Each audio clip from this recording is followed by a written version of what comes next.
Olá a todos, bem-vindos a mais um episódio da Station Comics e no episódio de hoje vou abrir aqui uma nova secção no canal em que vou falar dos pickups e das leituras de cada mês e então vou começar por este mês de setembro de 2021 em que eu li esta pilha de livros e aqui vão estar alguns livros que já foram analisados no canal, mas o principal objetivo é falar de livros que eu li e que não tive tempo de fazer uma análise detalhada e particular de cada livro, e além disso falar sobre outras leituras de livros que eu não recebi de editoras, que tenho da minha coleção, que fui comprando ao longo do mês, e então assim poderei falar ainda mais de livros do que fazendo apenas os vídeos de análise normais. E sem perder tempo, vamos começar por cómics e vamos começar por Marvel.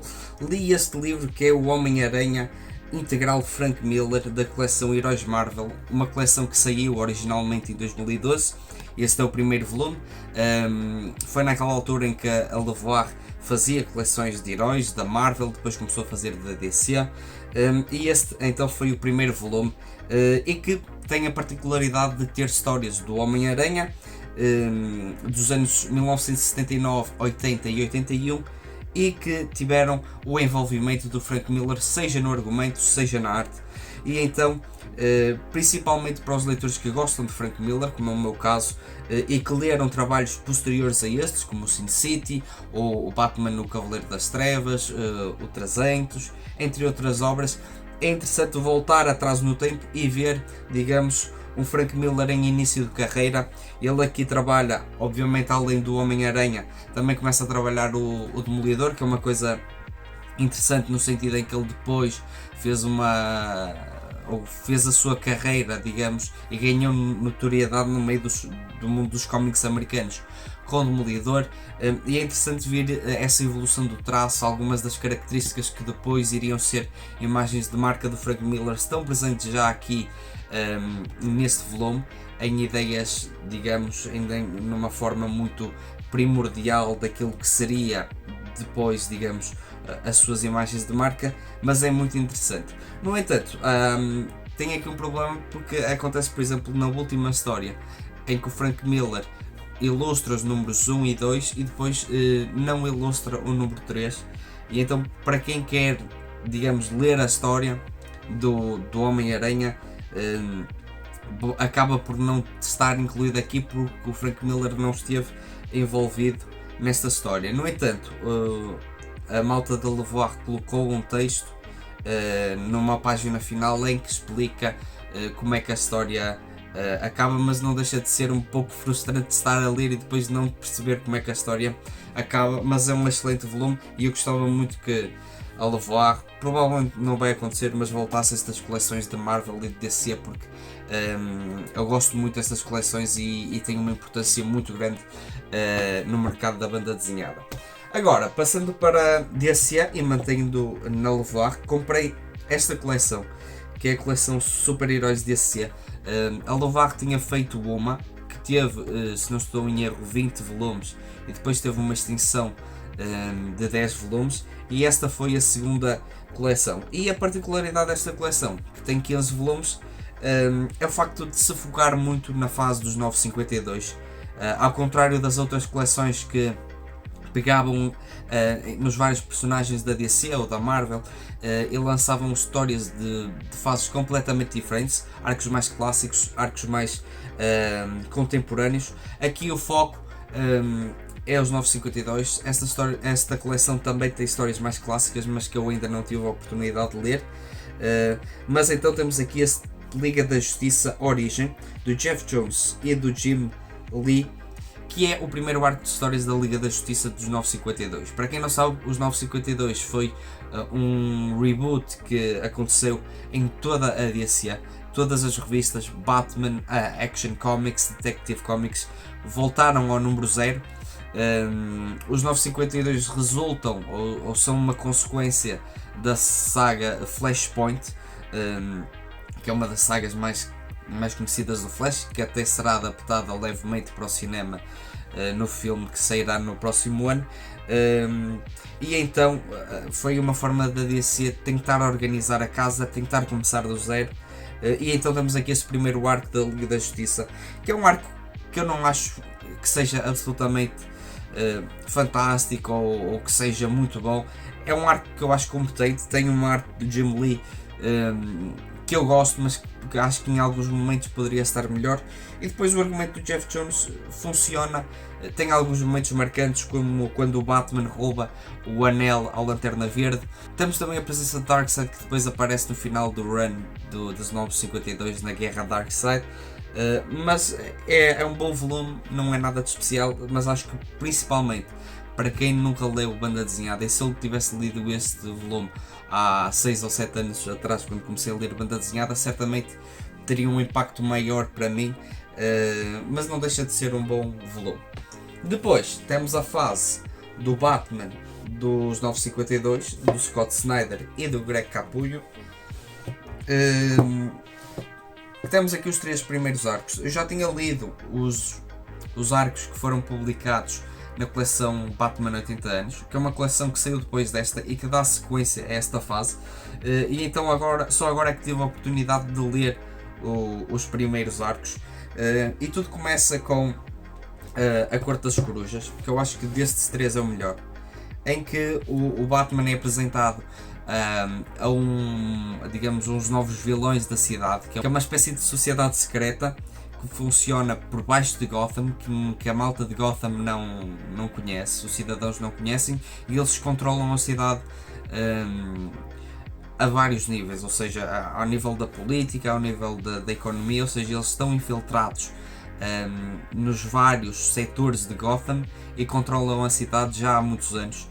Temos aqui um aprofundamento, por exemplo, na família do Bruce Wayne, vemos um pouco os antepassados do Bruce Wayne, a forma como a Corte das Corujas já estava infiltrada em Gotham desde esse momento.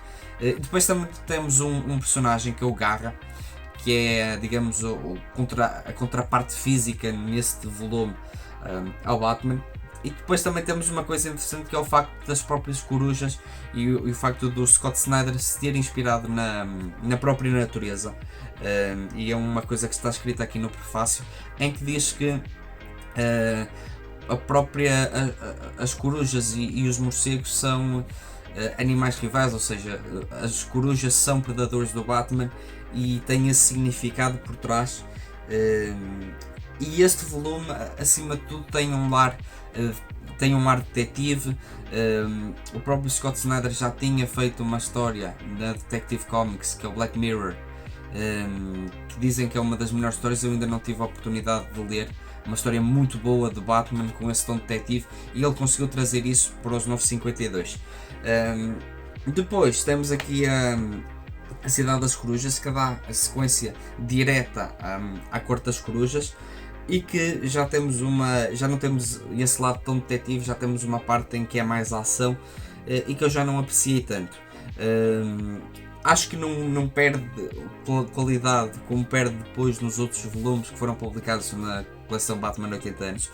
Acho que aí a qualidade decresceu muito em relação a estes volumes.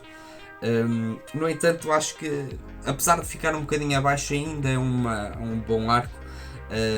Tem algumas coisas que eu tenho problemas nesta fase, que é o próprio Scott Snyder parece que quer sempre surpreender o leitor, e ele no primeiro número acaba, e vou dar alguns spoilers agora, ele acaba com uma mensagem da Corte das Corujas a dizer o Bruce Wayne vai morrer. Depois aqui temos uma questão de que o líder da Corte das Corujas poderá ser um irmão do Bruce Wayne, e depois ele não chega a mostrar se isso é verdade ou não.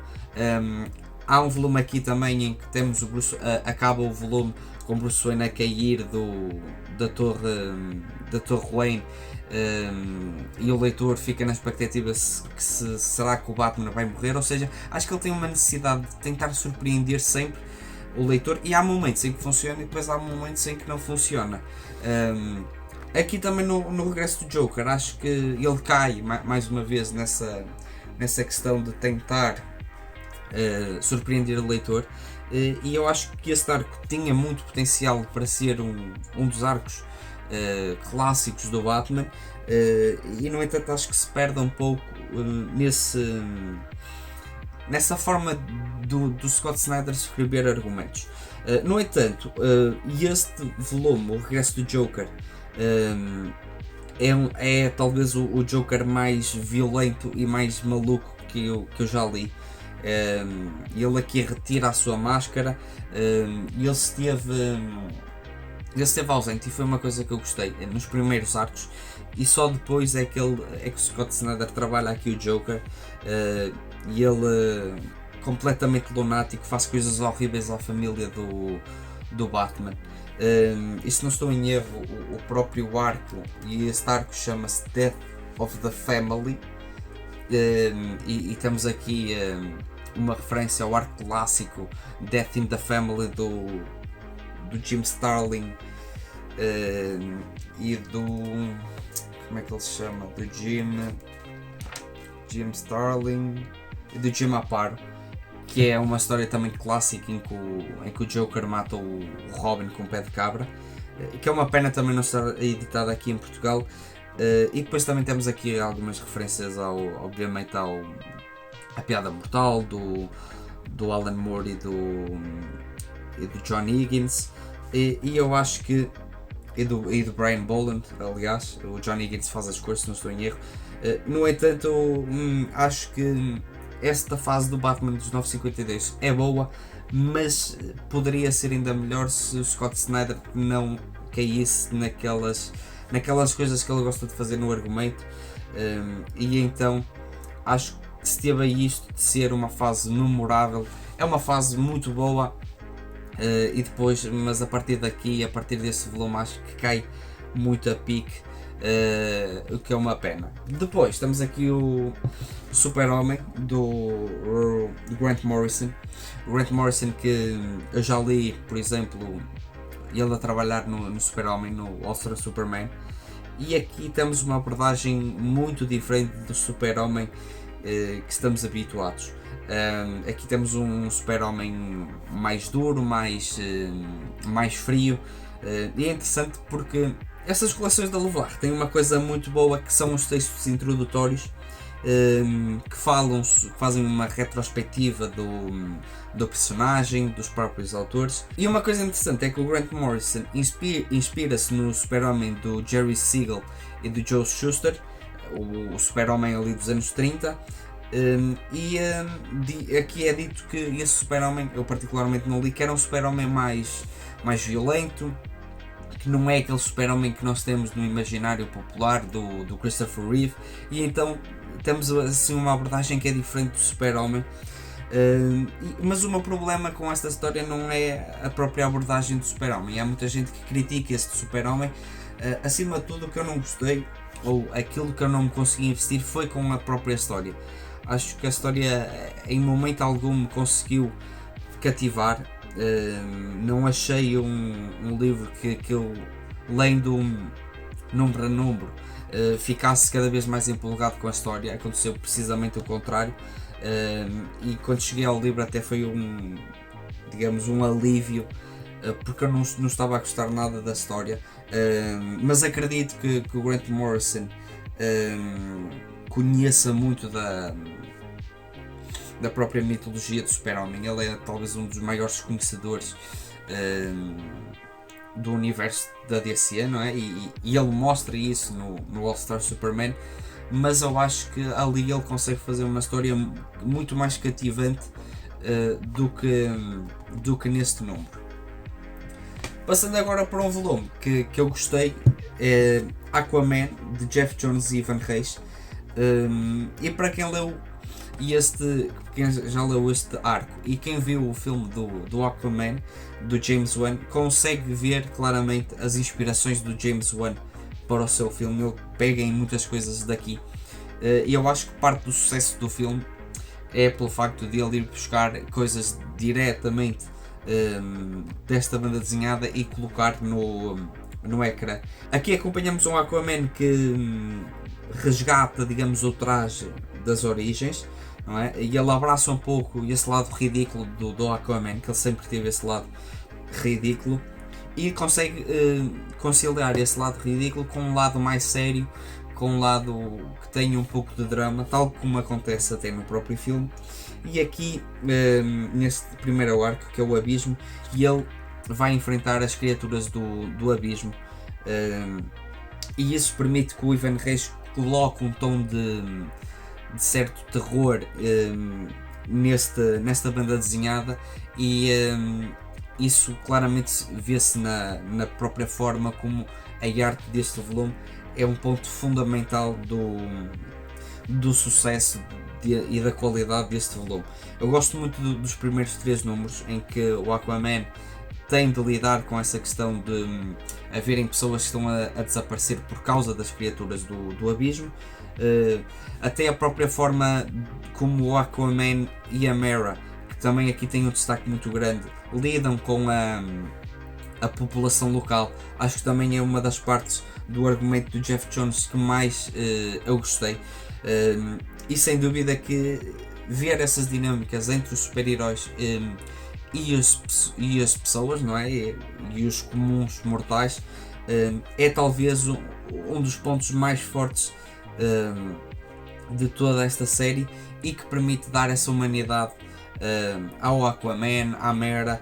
Tem aqui até uma história em que a Mera vai ao supermercado para tentar comprar comida de cão, e ela tem de lidar com as pessoas. É uma história que não se foca nem em batalhas, nem em cenas de ação, mas sim na própria dinâmica entre os personagens, e eu acho que isto sem dúvida que é um dos pontos fortes do Geoff Johns, e este é um dos melhores materiais que eu li.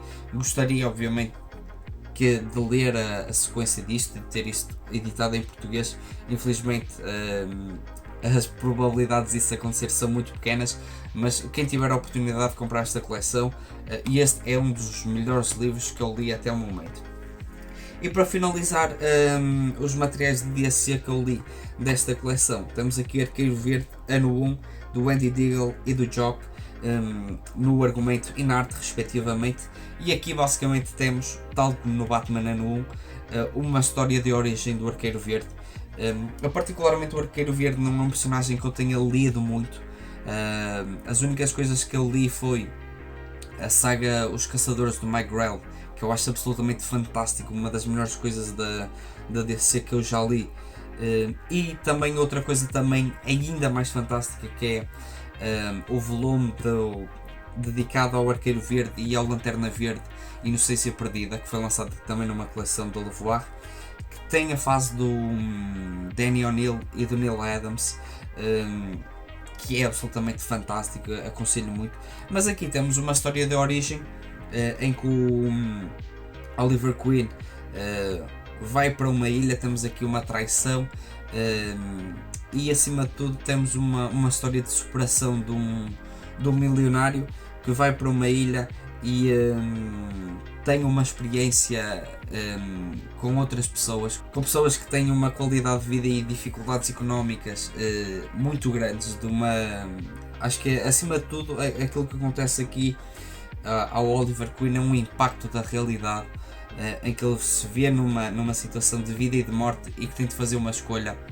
O desenvolvimento do personagem é muito bom, e acima de tudo temos aqui uma história que é bem contada, com vilões humanos, com vilões que têm motivações bem justificadas, e tudo isto amarrado por uma arte absolutamente fantástica do Jock, uma arte que não é totalmente detalhada, mas tem uma identidade visual muito boa, e sem dúvida que é uma das melhores histórias de origem de um personagem que eu já tive a oportunidade de ler. Passando agora para materiais da arte de autor, eu recebi há 2 ou há 3 dias o volume 5 da coleção Agatha Christie, em que a proposta é adaptar os livros da Agatha Christie para banda desenhada. Já foram publicados até ao momento 4 álbuns, sendo que um é duplo. Eu tenho análises escritas na página de Facebook, vou deixar os links nos comentários para quem quiser ler. E aqui temos mais uma história do Hercule Poirot, que é Os Crimes do ABC, e que é mais uma história para quem já conhece este tipo de álbuns, e estes álbuns em particular, já sabe aquilo que vamos ter. É uma história de detetive, não é? Temos um crime, e este caso temos um serial killer. E eu acho que este é um dos melhores argumentos de toda a série. Pelo menos foi um daqueles volumes que me deixou intrigado até ao fim, porque temos um serial killer que tem a particularidade de deixar um livro do ABC, e as suas vítimas vão acontecendo segundo uma lógica, ou seja, ele começa a matar a primeira pessoa que tem o seu nome começado por A, numa cidade também que começa o nome por A, depois vai para a segunda vítima, que o nome da cidade em que acontece o assassinato começa por B, e o nome da vítima também começa por B, e assim sucessivamente. E então temos um padrão que é descoberto pelo Hercule Poirot. Ele aqui também tem um sidekick, que é o Hastings, se não estou em erro,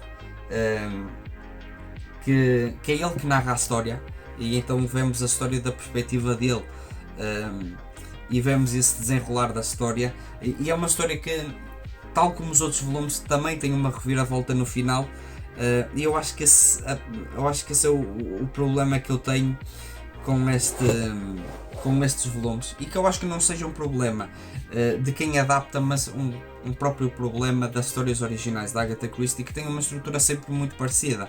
Temos a apresentação do crime, depois temos a investigação, e depois, quando parece que tudo está num beco sem saída, o Hercule Poirot junta todos os suspeitos e faz uma explicação, e ata tudo e consegue fazer, digamos, desvendar o mistério, e isso acontece em todos os outros volumes, pelo menos os do Hercule Poirot. Eu acho que pode se tornar repetitivo e até cansativo essa estrutura destes volumes, mas acho que não é um problema de quem adapta. Acho que é digamos, a forma de contar histórias da Agatha Christie, que agora chegando acho que este é o terceiro ou quarto volume do Hercule Poirot, já é expectável a forma como a história se vai desenrolar, e eu acho que isso é um ponto negativo. Mas é um volume que vale muito a pena. Acho que dos mistérios apresentados é talvez, se não for o melhor, é dos melhores, e vale muito a pena. A Arte Autor vai publicar ainda mais volumes desta coleção, não só do Hercule Poirot, mas de outros personagens, e eu aconselho muito.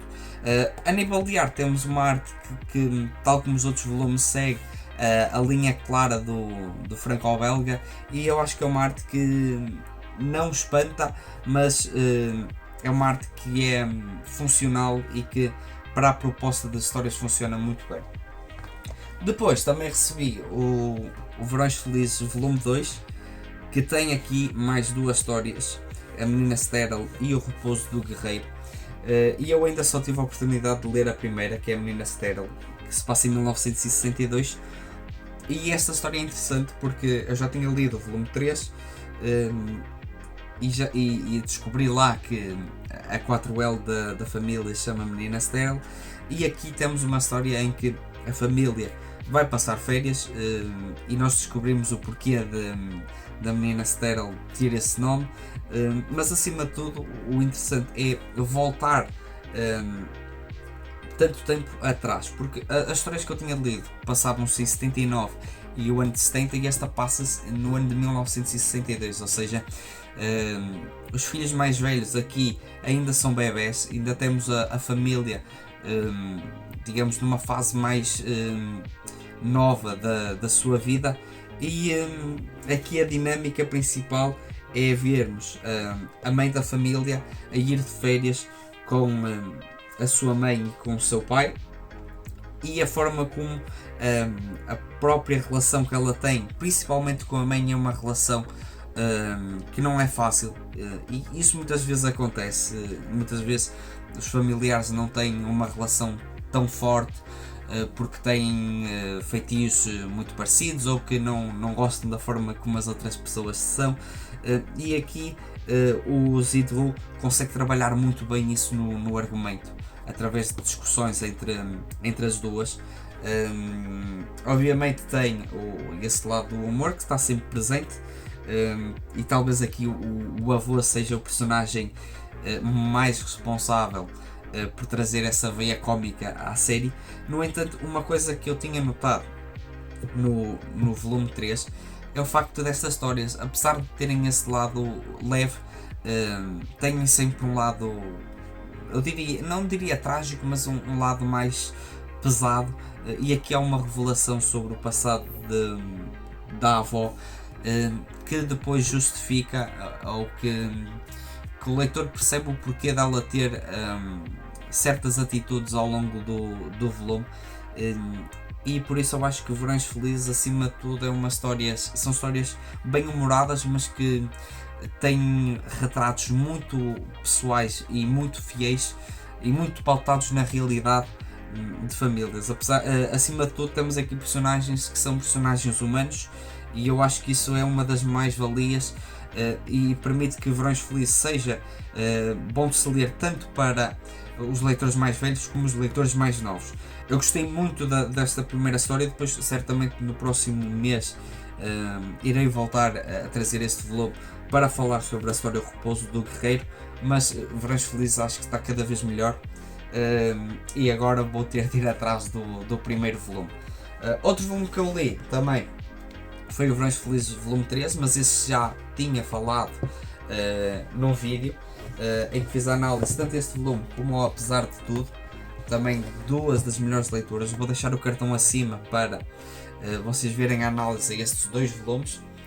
Depois fiz aqui uma análise ao volume 3 do Corvo, Laços de Família, e aproveitei para reler toda a série. Temos aqui o primeiro e o segundo volume, o regresso, e eu vou pegar aqui nos outros volumes. Temos o volume 4, que eu também aproveitei para ler, e aqui o volume 5, Inimigos Íntimos, que eu também fiz a análise juntamente ao volume 3. Eram os volumes que me faltavam analisar no canal, e fiz um top de leitura da série. Carreguem no cartão acima também para verem esse vídeo, acho que ficou um vídeo muito porreiro, e partilhem obviamente o vosso top do Corvo. Além disso, li também outra série, que é a série Black Sad. Temos aqui este volume, que é o Bastidores do Inquérito, que é um making of do primeiro volume, e obviamente fiz um vídeo em que passei por todos os volumes, falei das características da série, falei um bocadinho de cada volume, da evolução tanto no argumento como na arte, e para isso obviamente tive de ler aqui o primeiro volume, Algures Entre as Sombras, o volume Arctic Nation, Alma Vermelha, o Inferno, o Silêncio, e também o Amarillo. Carreguem no cartão acima, vejam o vídeo, deem o vosso top da série Black Sad, que irá sair amanhã o volume 6, que será a primeira parte da história, e que será editado pela Aula dos Livros. E para finalizar, fiz também a análise a estes dois volumes. Tenho Um Oceano de Pedra, do Philippe Ravier e do Mats, que é um western que já vai receber também o segundo volume. Aliás, quando este vídeo for colocado, já está à venda no site da Gradiva o segundo volume. Eu estou muito ansioso por trazer. Certamente no próximo vídeo de pickups e leituras vou falar sobre o segundo volume. E temos também aqui o Wild West Calamity Jane, editado pela Aula dos Livros. Estes dois livros também foram analisados num vídeo que está no canal, e foram analisados juntos, e podem carregar no cartão acima para verem a análise desses volumes. Falando agora só dos livros que eu irei ler no próximo volume, e que serão apresentados ou no próximo vídeo de pickups e leituras, ou num vídeo de análise. Temos aqui o Amélia, uma história de Congo, do Henrique e do Duarte Gandon, que eu recebi da Ego Editora, que quero agradecer, e da Mudnag. Vou fazer uma análise certamente a este volume.